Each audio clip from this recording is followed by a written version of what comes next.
I was standing in the hotel lobby in Austin, Texas, balancing a lukewarm coffee in one hand and my conference badge in the other, when my phone rang. It was Derek, my husband of 17 years. The man I'd built a life with, raised 2 kids with, sacrificed countless dreams for. I should have known something was wrong the second I heard his voice. Too light, too casual, like he just won something. Like he was about to deliver the punchline to a joke only he found funny. I answered with a tired hello, expecting him to ask about my flight, or tell me one of the kids forgot their soccer cleats again. Instead, he said, "Claire, I want a divorce." Just like that. No preamble. No emotion. Just 5 words that shattered everything I thought I knew about my life. I stood there frozen, watching business people in suits rush past me, their lives moving forward while mine screeched to a halt. My heart started pounding, so hard I could hear it in my ears. But I didn't say anything. I couldn't. He continued, his voice dripping with something I can only describe as smug satisfaction. "And I've already put the house on the market to fund my fresh start with someone else." He actually laughed. A small, cruel laugh that made my stomach turn. "I figured I'd let you know before you came home and saw the sign in the yard. If you've ever had the ground ripped out from under you while you're hundreds of miles away from home, you know exactly what that moment feels like. You know that specific kind of helplessness, that rage that has nowhere to go because you're trapped in a hotel lobby 3 states away, surrounded by strangers who have no idea your entire world just imploded. Before I lose myself in this story, I need you to do something for me. Drop a comment right now and tell me where you're watching this from, what city, what state, what country. Because I need to know I'm not alone in this. I need to know that somewhere out there, someone understands what it feels like to be betrayed by the person you trusted most. And if you want to hear more stories like this, real, raw, unfiltered stories about betrayal, revenge, and finding yourself again, check the description box below. You won't regret it. I took a slow breath, steadying myself against the rage building in my chest. Every instinct screamed at me to yell, to cry, to demand answers. But something deeper inside me, some survival instinct I didn't even know I had, told me to stay calm. So I did. I said in the steadiest voice I could manage, "All right, if that's what you want." Then I hung up. My hands were shaking so badly, I nearly dropped the phone. I walked to the nearest bench and sat down, staring at the marble floor, trying to process what had just happened. 17 years. 17 years of marriage, of partnership, of building a life together, and he just dismantled it in a 30-second phone call while I was away at a work conference. The conference I'd almost skipped because he'd guilt-tripped me about leaving him alone with the kids for 3 days. The irony wasn't lost on me. I sat there for what felt like hours, but was probably only minutes. My mind raced through everything. Every late night he claimed he was working, every weekend trip he'd taken without me, every time he'd been distant or distracted, and I told myself I was just being paranoid. The signs had been there. I just refused to see them because I'd been too busy holding our family together, too busy being the dependable one, the stable one, the one who made sure everyone else's needs were met. I'd put my career on hold when the kids were young. I'd moved cities twice for his promotions. I'd made myself smaller and smaller so he could grow, and this was how he repaid me. By calling me from our home, the home I'd decorated, maintained, loved, to tell me he was selling it out from under me to start over with someone else. But here's the thing about being pushed to your absolute limit. Here's what happens when you realize you have nothing left to lose. You stop being afraid. You stop playing by rules that were designed to keep you small and manageable. You start thinking clearly, coldly, strategically. And as I sat on that bench in that hotel lobby, I realized something important. Derek had made a crucial mistake. He'd assumed I would fall apart. He'd assumed I would beg, plead, cry, make a scene. He'd assumed I was still the woman he married. Soft, accommodating, willing to put everyone else first. But that woman died the moment he laughed at me through the phone. What rose in her place was someone new. Someone he'd never met before. Someone who was about to teach him a very expensive lesson about underestimating your wife. I pulled out my phone and opened my banking app. We had 3 accounts, one joint, one in his name, one in mine. I transferred every penny from the joint account into mine. $37,000. Money I'd contributed to just as much as he had, maybe more, considering all those years I'd freelanced from home while raising our kids so we could save on childcare. Then I called my best friend Sarah, a divorce attorney in Seattle. She answered on the second ring. I didn't even say hello. I just said, Derek wants a divorce and he's selling our house. Tell me exactly what I need to do. Sarah didn't waste time with sympathy or shock. She went straight into lawyer mode, her voice sharp and focused. Don't sign anything. Document everything. And get home as fast as you can. If he's already listed the house, he's been planning this for weeks, maybe months. You need to move faster than he expects. I booked the earliest flight home I could find, which wasn't until the next morning. That gave me almost 24 hours to plan. 24 hours to think through every possible angle, every potential move Derek might make, every way I could protect myself and my kids from the fallout of his selfishness. I didn't sleep that night. I sat in my hotel room with my laptop, my phone, and a notebook, mapping out everything I knew about our finances, our assets, our life together. The house was worth close to $800,000. We'd paid off about half the mortgage. We had retirement accounts, investment portfolios, savings bonds we bought when the kids were born. Derek might have thought he could just sell the house and disappear into his new life, but he clearly hadn't thought about how messy divorce actually gets. Or maybe he had, and he'd assumed I'd be too devastated to fight back. Either way, he was wrong. The flight home felt endless. I kept checking my phone, half expecting another call from Derek, another bombshell. But there was nothing. Radio silence. When I finally landed and turned my phone off airplane mode, I had 3 missed calls from my daughter Emma, who was 15, and 2 from my son Jack, who was 12. I called Emma back first. She answered immediately, her voice small and scared. Mom, there's a for sale sign in the front yard. Dad won't tell us what's going on. He just keeps saying everything's fine, but it's not fine, is it? My heart broke. Not for me, not for my marriage, but for my kids, who were about to learn that their father was a coward who'd rather blow up their lives than have an honest conversation. I told Emma I'd be home in an hour and that everything was going to be okay, even though I wasn't sure if that was true. But I was going to fight like hell to make it true. Because whatever happened next, my kids deserved better than this. When I pulled into our driveway an hour later, the first thing I saw was the sign. Bright red letters against white, staked into the lawn-eyed mowed and weeded and watered for years. For sale by owner, not even through a realtor. He'd done this himself, which meant he was trying to move fast and pocket as much money as possible. I sat in my car for a moment, staring at that sign, feeling a cold fury settle over me like armor. Derek's truck was in the driveway. He was home. Good. We were about to have a conversation he'd never forget. I grabbed my suitcase, walked up the front steps, and opened the door. Derek was in the living room, lounging on the couch like he didn't have a care in the world, scrolling through his phone. He looked up when I walked in, and for just a second, I saw something flicker across his face. Not guilt, not remorse, fear. Because I wasn't crying. I wasn't yelling. I was calm, and that terrified him. I set my suitcase down and looked him directly in the eye. We need to talk, I said, and that's when his confidence started to crumble. Derek stood up slowly, like a man trying to appear unbothered but failing miserably. He cleared his throat, shoved his hands in his pockets, and gave me that fake casual smile I'd seen 1,000 times over the years, the one he used when he was caught doing something he shouldn't. The one that used to work on me because I'd let it work. Not anymore. He said, Claire, look, I know this is hard, but we can handle this like adults. We'll split everything 50-50, sell the house and move on. No need to make it complicated. I almost laughed. Almost.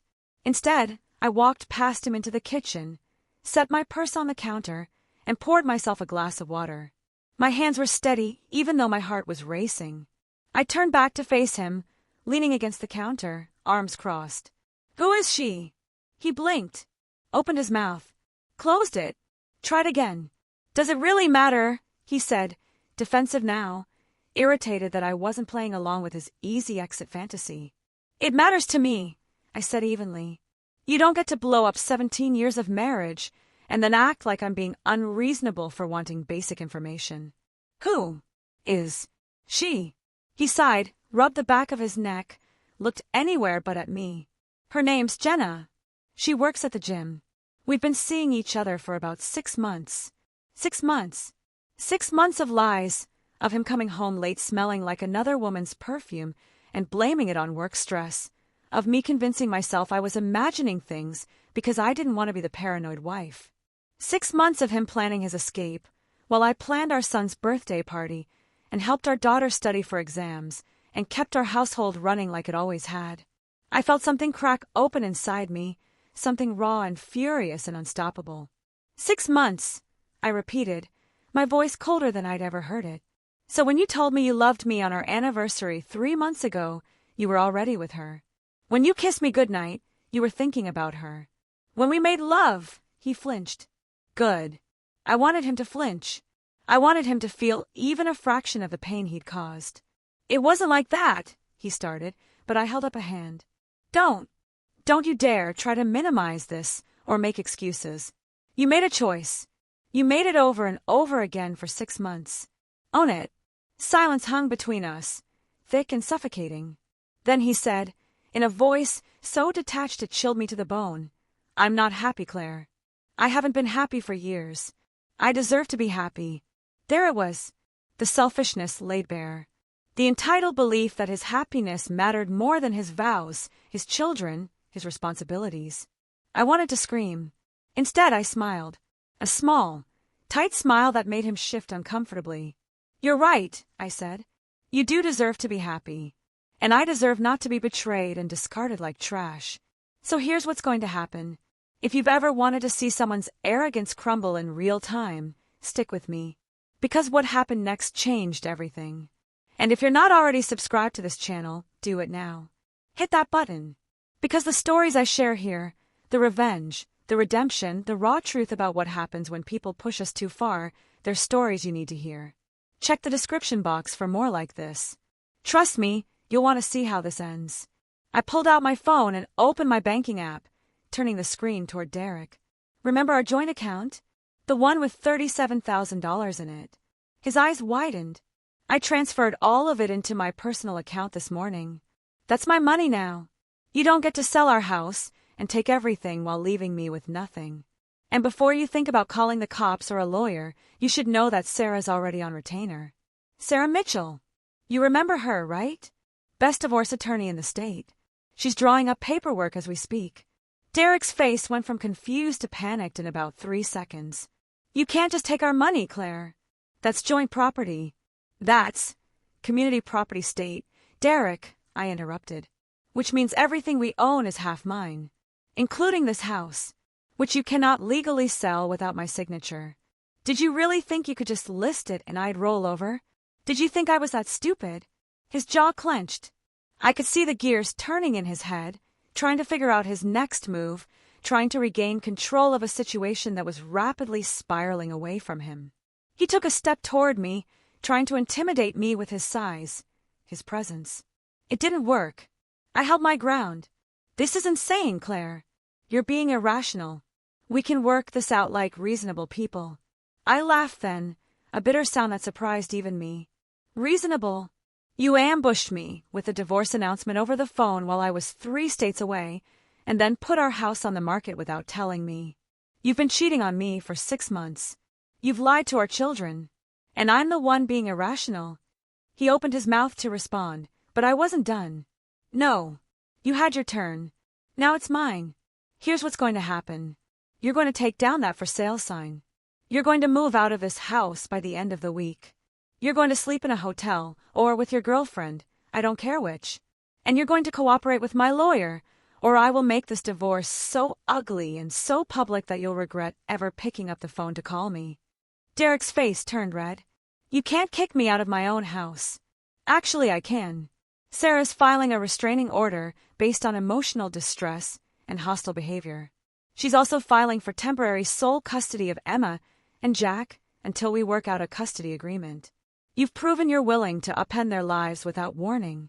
That's not stable parenting. I could see the reality sinking in now, the realization that he'd miscalculated, that I wasn't the pushover he'd married. You're destroying our family, he said, his voice shaking with anger. I stepped closer, looked him dead in the eye, and said, No, Derek. You did that the moment you decided your happiness was more important than our vows. I'm just making sure you don't get to walk away clean while I pick up the pieces." He stared at me for a long moment, and I watched his confidence drain away completely. He thought this would be easy. He thought he'd make his announcement, I'd cry and accept it, and he'd ride off into the sunset with Jenna and a fat bank account. But I'd taken his money. I'd hired a lawyer. I'd called his bluff, and he had no idea what to do next. That night, Derek packed a bag and left.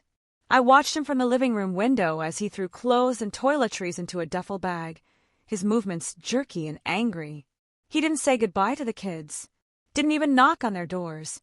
Just walked out like the coward he was. Emma came downstairs after he left, her eyes red from crying. "Is Dad really leaving?" she asked, her voice small and broken.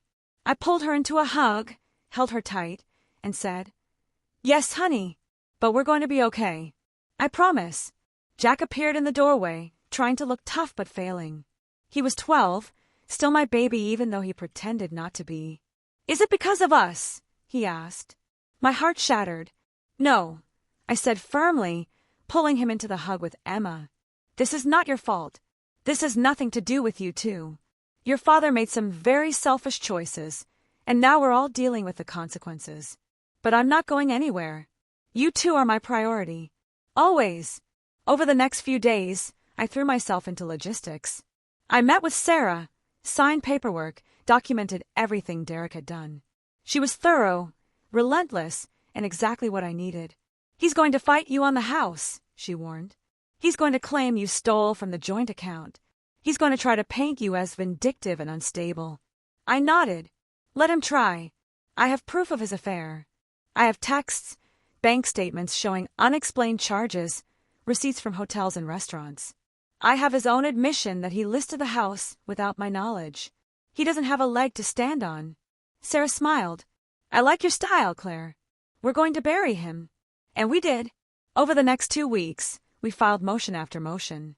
Restraining order approved. Temporary custody granted. Derek's attempt to reclaim the money from the joint account denied. Every move he made, we countered. Every time he thought he'd found an advantage, we shut it down. He hired a lawyer, some slick guy in a cheap suit who thought he could intimidate us. He couldn't. But the real turning point came when I discovered something Derek hadn't counted on.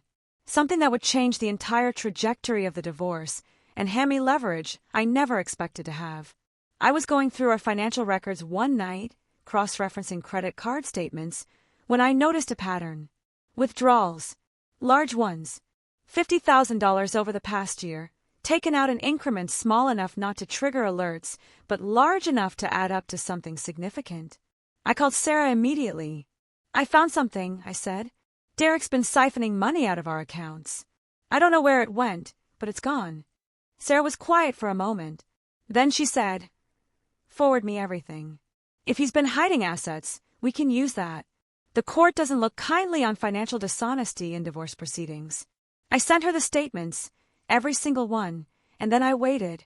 2 days later, Sarah called me back. Her voice was tight with barely contained excitement. "Claire, you're not going to believe what I found. Derek hadn't just been spending money on Jenna. He'd been funneling it into a separate account. An account in his name only, registered to a P.O. box I'd never heard of. An account he'd opened 4 months before he called me in Austin. Which meant he'd been planning this divorce long before he'd had the guts to tell me.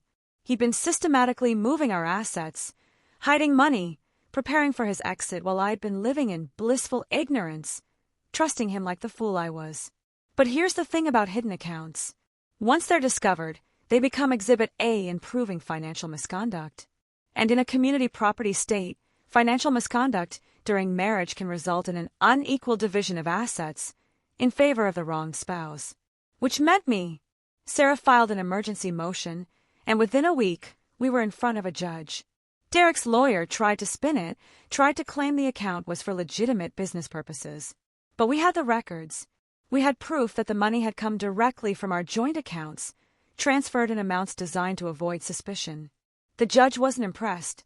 He froze the account, ordered Derek to disclose all financial assets, and scheduled a hearing for the following month to determine how the assets would be divided. Derek's confidence, didn't just crumble. It disintegrated. And as I sat across from him in that courtroom, watching him squirm and sweat and realize he'd been caught, I felt something I hadn't felt in weeks. Power. Control. Justice. This wasn't over yet. But for the first time since that phone call in Austin, I knew I was going to win. The weeks leading up to the final hearing were a special kind of hell. Derek tried everything to regain control, harassing texts at 3 a.m, showing up unannounced to talk to the kids, even though the restraining order made that illegal, having Jenna call me from burner numbers to tell me I was ruining his life. That last one almost made me laugh. I was ruining his life. The audacity, the sheer, breathtaking nerve. Sarah handled most of it with cold efficiency, documenting every violation, every instance of harassment, building a case so airtight Derek's lawyer started pushing for settlement. But I wasn't interested in settling. Not anymore. This wasn't just about money or property, or even revenge, though I won't pretend revenge didn't feel good. This was about making sure Derek understood that actions have consequences, that you can't destroy a family and walk away unscathed, that the woman he'd underestimated for 17 years was done being underestimated. Emma and Jack were struggling. I could see it in the way Emma picked at her food during dinner, in the way Jack flinched every time someone mentioned his father's name. I tried to shield them from the worst of it, tried to keep our home life as normal as possible, but it's hard to hide the fact that your family is imploding. One night, Emma came into my room and crawled into bed next to me like she used to do when she was little. "Do you still love Dad?" she asked, her voice muffled against my shoulder. I didn't answer right away. I wanted to be honest with her, but I also didn't want to poison her relationship with her father, even if he'd already done a pretty good job of that himself. "I love the man I thought he was," I finally said. "But that man doesn't exist anymore. Maybe he never did. I don't know. What I do know is that I'm not going to let what he did destroy us. We're going to get through this, and we're going to be stronger on the other side." She was quiet for a long time. Then she said, "I'm glad you're fighting back, Mom. I'm glad you're not just letting him win." That broke me. Not in a bad way, but in a way that reminded me why I was doing this. For her. For Jack. For the life we deserved. The life I was determined to rebuild from the ashes of my marriage. I held her close and promised her again that everything was going to be okay. And I meant it, because no matter what happened in that courtroom, I wasn't the same woman Derek had called in Austin. I was someone new, someone harder and more. Resilient, someone who'd learned that she was capable of far more than she'd ever given herself credit for. And that was something Derek could never take away from me, no matter how hard he tried. The night before the hearing, I couldn't sleep.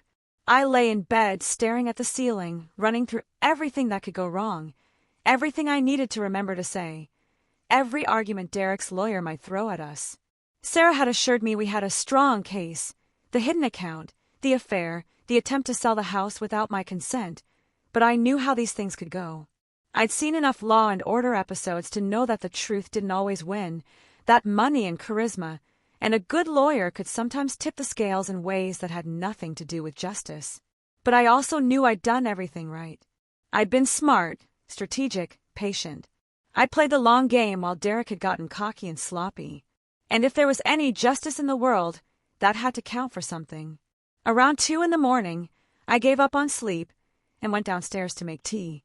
The house was quiet, almost too quiet, and I found myself wandering from room to room, looking at the life I'd built here.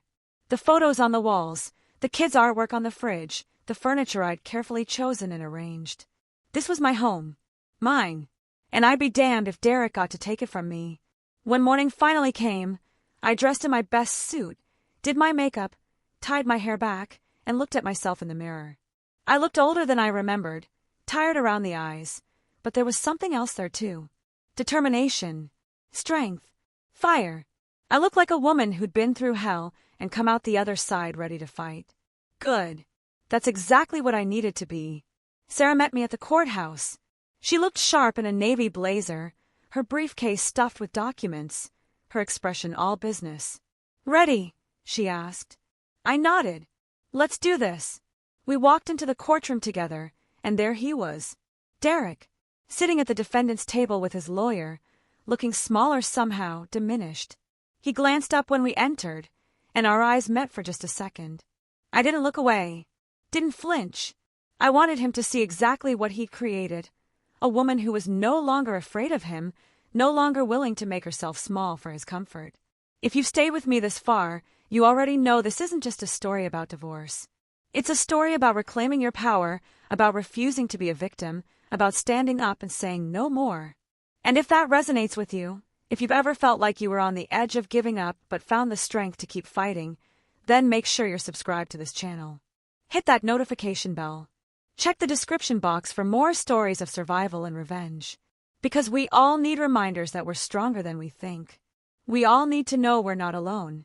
The hearing started with Derek's lawyer trying to paint me as unstable, vindictive, someone who'd stolen money from her husband and refused to cooperate with a reasonable divorce settlement. Sarah countered every point with receipts, literally. Bank statements showing Derek's hidden transfers. Text messages showing his affair. Documentation of his attempt to sell the house. The judge listened impassively, taking notes, asking occasional questions. I couldn't read him, couldn't tell if we were winning or losing, and the uncertainty was excruciating. Then it was my turn to testify. I walked to the stand, placed my hand on the Bible, and swore to tell the truth. And I did. I told the truth about our marriage, about the sacrifices I'd made, about the day Derek called me an Austin and shattered my world. I told the truth about finding the hidden account, about his lies, about the way he tried to gaslight me into thinking I was being unreasonable for wanting basic honesty and respect. I didn't cry. I didn't yell. I just spoke calmly, clearly, honestly, and I watched the judge's expression shift from neutral to something harder, something that looked a lot like disgust. When Derek took the stand, he tried to spin everything. Tried to claim he'd been unhappy for years but stayed for the kids. Tried to claim I'd neglected him, that the hidden account was just a safety net, that he'd only put the house on the market because he'd assumed I'd be reasonable. But Sarah tore him apart. She showed text messages between Derek and Jenna where he laughed about how easy it was going to be to get rid of Claire and start over. She showed receipts from hotels and restaurants, charged to credit cards I'd helped pay off. She showed the timeline of his financial deception, month by month, proving that this wasn't a moment of weakness or a mistake but a calculated, deliberate plan to screw me over. And when she was done, Derek looked like exactly what he was, a liar, a cheat, and a coward. The judge didn't even take a recess to deliberate. He ruled from the bench, his voice cold and clipped. The house would stay in my name. Derek would get 15% of its value, paid out over time. The hidden account would be divided 60-40 in my favor as penalty for financial misconduct. I'd retain primary custody of Emma and Jack, with Derek getting supervised visitation until he could prove he was a stable presence in their lives. Child support would be calculated based on his full income, including the money he tried to hide, and all legal fees would be paid by Derek. I sat there, Sarah's hand on my arm, and tried to process what had just happened. We'd won. We'd actually won. Not just won, but obliterated him. Derek's face was pale, his hands shaking as his lawyer leaned over to whisper something urgent. He looked at me across the courtroom, and in his eyes I saw shock, anger, and something else. Defeat. Complete and total defeat. I didn't smile. Didn't gloat. I just looked back at him calmly, evenly, and nodded once. Then I stood up, gathered my things, and walked out of that courtroom with my head held high. Outside, Sarah hugged me. "You did it," she said, her voice fierce with pride. "You fought back and you won." I hugged her back, finally letting myself feel the weight of what we'd accomplished. "Thank you," I said, "for everything, for believing me, for fighting for me." She pulled back, looked me in the eye, and said, "You fought for yourself, Claire. I just gave you the tools. Don't ever forget that." And I won't. I'll never forget the moment I realized I was stronger than I thought, that I was capable of standing up for myself and my kids and my life, that I didn't have to accept being treated like garbage just because someone I loved decided I was disposable. That moment in the courtroom, when the judge ruled in my favor and Derek's smug confidence shattered into a million pieces, that's the moment I became myself again. Not Derek's wife. Not the woman who made herself smaller so he could feel bigger. Just me, Claire. And that was more than enough. In the days after the hearing, I felt like I was living in someone else's life. The house was mine. The kids were safe. Derek was gone, relegated to supervised visits at a neutral location because the court didn't trust him not to manipulate or badmouth me in front of Emma and Jack. I should have felt relieved, victorious even, and part of me did. But another part felt hollow, like I'd won the battle but lost something essential in the process. Not Derek. I didn't miss him, not for A. Second, what I'd lost was simpler and sadder than that. I'd lost the belief that love could be trusted, that vows meant something, that the person you chose to build a life with wouldn't burn it all down the moment something shinier came along. That kind of loss doesn't heal quickly. Maybe it never heals completely. Emma and Jack adjusted slowly. Emma started therapy, working through her anger and confusion with a counselor who specialized in kids from broken homes. Jack threw himself into soccer, spending every free moment at practice or in the backyard, kicking the ball against the fence. I watched them both and ached for what Derek had stolen from them, not just their intact family, but their sense of security, their ability to trust that the adults in their lives would protect them. But I also watched them grow stronger. Emma started speaking up more, setting boundaries, refusing to accept excuses or half-truths. Jack stopped trying to be the tough guy and let himself cry when he needed to. They were healing. It was messy and painful and slow, but they were healing. And that gave me hope that maybe I could heal too. Derek tried to contest the ruling, of course. He filed an appeal, claiming the judge had been biased, that Sarah had manipulated the evidence, that I'd somehow tricked everyone into believing I was the victim when really I was the villain. It went nowhere. The appellate court reviewed the case, saw the mountain of evidence Sarah had compiled, and dismissed Derek's appeal in less than a month. He was stuck with the ruling, stuck with the consequences of his own choices, and there was nothing he could do about it. I heard through mutual friends that he and Jenna broke up about 3 months after the hearing. Apparently, she wasn't as interested in being with him once she realized he was broke and bitter and facing years of child support payments. Funny how that works. The fresh start he'd sacrificed everything for lasted less time than a summer vacation. I'd be lying if I said I didn't feel a flicker of satisfaction at that news. Not because I wanted him back, God no, but because I wanted him to understand that the grass isn't greener on the other side when you've burned your own lawn to the ground. I started rebuilding my life in small ways. I went back to work full-time, taking a position I'd been offered years ago but turned down because Derek had wanted me home with the kids. I reconnected with old friends I'd lost touch with during the marriage, women who reminded me that I was more than just someone's wife, someone's mother. I was Claire. I had interests, opinions, dreams that had nothing to do with keeping a man happy or a household running. I started painting again, something I'd loved in college, but abandoned because there was never time, never space, never permission to prioritize something just for me. I set up an easel in the corner of my bedroom and spent late nights splashing color onto canvas, not worrying about whether it was good or meaningful, just letting myself create for the pure joy of it. And slowly, painfully, I started to remember who I'd been before I tied my identity to someone else. About 6 months after the divorce was finalized, Derek called me. I almost didn't answer, but curiosity got the better of me. "What do you want?" I said, my voice flat. There was a long pause, and then he said, "I just wanted to say I'm sorry. For everything. For how I handled things. For hurting you and the kids." I waited, silent, because I knew there was more. There's always more. "I made a mistake," he continued. "I thought I wanted something different, something exciting, but I was wrong. I threw away the best thing I ever had, and I'll regret that for the rest of my life." Another pause. "I was wondering if maybe, someday we could try again. If you'd ever consider giving me another chance." I almost laughed. Almost. Instead, I said, very calmly, very clearly, "No, Derek. There's no going back from what you did. You didn't just make a mistake. You planned it. You lied about it. You tried to destroy me financially and emotionally, and when that didn't work, you tried to make me look like the villain. I don't forgive you. I don't want to try again. I want you to live with the consequences of your choices, the same way I've had to live with them. The same way our kids have had to live with them." He was quiet for a long time. Then he said, "I understand. I'm sorry." And he hung up. I stood there holding the phone, feeling nothing.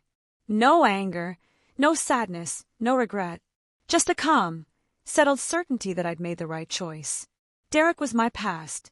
He'd always be connected to me, through Emma and Jack, but he'd never again have power over my life, my heart, my future. That door was closed, locked, and I'd thrown away the key. And it felt good. It felt right. It felt like freedom. The holidays that year were different. Quieter without Derek's family, without the forced cheerfulness and obligatory gatherings I'd always organized and hosted. But they were also warmer somehow, more genuine. Emma, Jack, and I decorated the tree together, just the three of us, playing music too loud and laughing at inside jokes Derek had never bothered to understand. We baked cookies that turned out lopsided and slightly burned. We watched Christmas movies in our pajamas and didn't worry about looking perfect or keeping the house spotless for company that wasn't coming. It was messy and imperfect and absolutely beautiful. On Christmas morning, as I watched my kids open their presents, their faces bright with genuine joy instead of the strained politeness they'd worn in past years when Derek would critique their reactions or complain about the cost of gifts, I realized something profound. We hadn't lost our family when Derek left. We'd lost the broken, dysfunctional version of family he created. What we had now, the three of us, supporting each other, healing together, this was real family. This was love without conditions, without manipulation, without someone always keeping score. I won't pretend it's been easy. There are still hard days, days when I wake up angry all over again at what Derek took from us, at the years I wasted trying to make him happy while slowly erasing myself. There are days when I see couples my age, still married, still apparently happy, and I feel a pang of something that might be grief, or might just be the recognition of what could have been if Derek had been a different person. But those days are getting fewer and farther between. Most days I wake up grateful. Grateful for the house that's fully mine now, decorated exactly how I want it. Grateful for the career I'm rebuilding, the promotions I'm earning, the respect I'm commanding in spaces where I used to make myself quiet and small. Grateful for my kids, who are learning from my example that it's okay to stand up for yourself, that love should never cost you your dignity, that sometimes the bravest thing you can do is walk away from something that's destroying you. I started dating about a year after the divorce.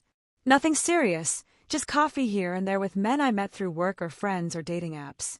It was terrifying at first, putting myself out there again, trusting again, believing that not everyone would turn out to be Derek. But slowly, carefully, I learned that there were good men out there. Men who listened, who respected.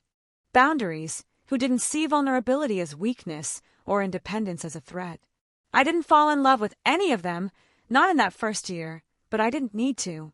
What I needed was to prove to myself that I was capable of connection, that Derek hadn't ruined me for future relationships, that my heart could open again when I was ready. And knowing that, knowing I had options, knowing I could choose what kind of relationship I wanted instead of accepting whatever scraps I was thrown, that was its own kind of healing. Emma started her junior year of high school with a confidence I'd never seen in her before. She joined the debate team, started advocating for causes she believed in, stopped shrinking herself to avoid conflict or make other people comfortable. One night over dinner, she told me, "I'm glad Dad left. I know that sounds terrible, but I am.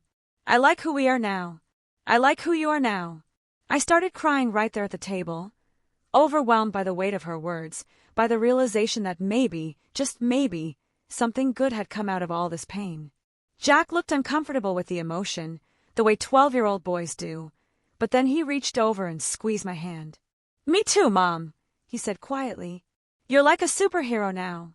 I laughed through my tears and told them they were both ridiculous and perfect, and that I love them more than anything in the world. And I meant it.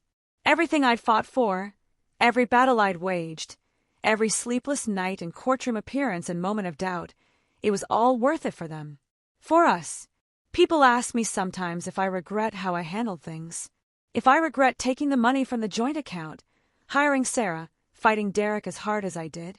They say things like, maybe if you'd been more willing to compromise, it wouldn't have gotten so ugly. As if ugliness was something I created instead of something I responded to.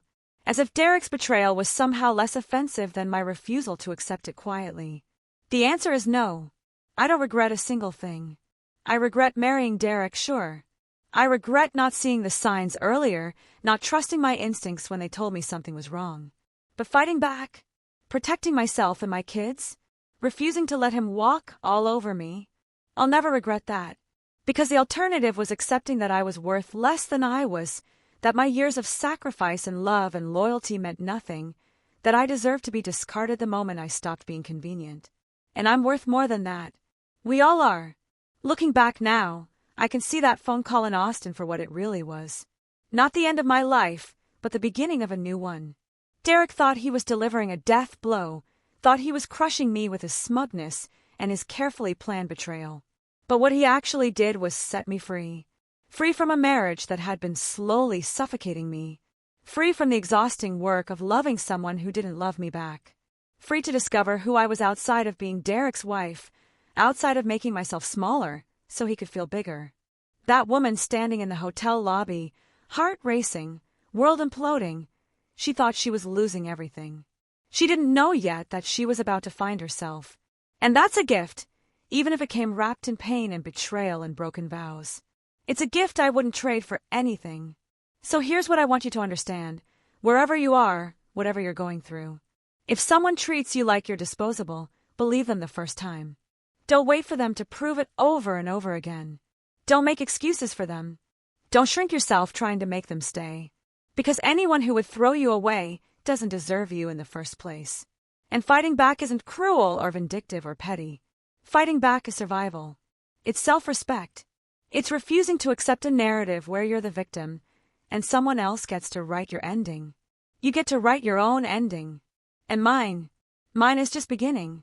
I'm 43 years old. I have 2 incredible kids, a house I love, a career that challenges me, and a future that's wide open and full of possibility. Derek wanted a fresh start. Well, so did I. The difference is I earned mine. If this story meant something to you, if it reminded you that you're stronger than you think, that you deserve better than someone who treats you like an option, then do me a favor. Subscribe to this channel. Share this video with someone who needs to hear it. And check the description box below for more stories like this. Stories of survival, revenge, redemption, and the messy, beautiful process of putting yourself back together after someone tries to break you. Because these stories matter. Your story matters. And you deserve to know that you're not alone, that other people have walked this path and come out the other side, that it's possible to lose everything and still win in the end. Thank you for listening. Thank you for being here. And remember, when someone shows you who they really are, don't just believe them. Show them who you are. And make damn sure they never forget it.